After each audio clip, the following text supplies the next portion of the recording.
Will universal pre-K create a tax burden shift onto individual taxpayers in communities? Could it eliminate choice for parents as to where they place their children? And might it create a eliminate revenue for individuals currently providing child care, thus creating more potential low-income individuals? And the answer is no.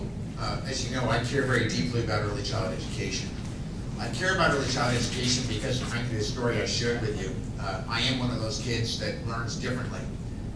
Kids coming from different backgrounds, different challenges, and we know that if we get them early, that we have a much better chance of them succeeding and not ending up, frankly, where our nonviolent offenders are ending up at $42,000 a year. So I believe that this is really important. I also think that women in particular have to make horrid choices between the job they want and the child care they can't afford. Now let me be very clear. I will not shift one penny on the property tax base. Right now we have a system for early child education that is driven by state and federal dollars that I want to enhance.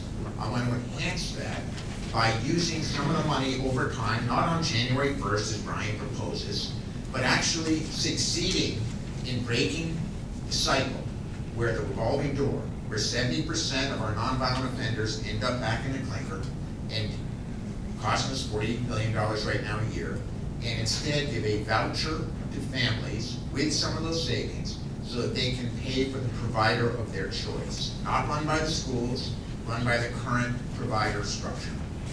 That's how I see it. I just want to close with this story.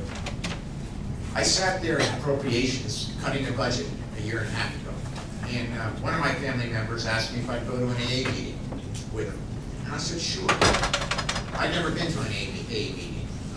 I got plenty of issues, but that's not one of them. So I went, and it was a Tuesday night. The church was full. You can't fill a church on Sunday, but it was full on Tuesday night. And there were two people there telling their stories. And it was an AA meeting where people tell their stories. It was two men.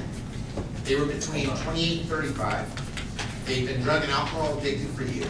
One had been clean for 8 months, one for 12. They both had jobs. They were both sending child support payments back to the mothers of their children for the first time in years so that we didn't do it for them. And guess what? One of them was about to serve a 2-year term, one a 3-year term for nonviolent offenses that they had committed to feed their drug and alcohol habits.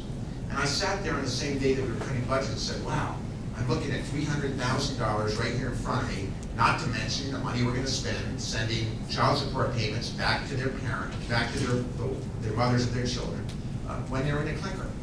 Now, I'm not saying they shouldn't serve their terms. I'm saying when their term is up, those two individuals, let's have the services on the ground to keep them as clean as they were when they went in. Because we all know when they go in, they come out in worse shape than when they went in. This is not a smart system. Let's use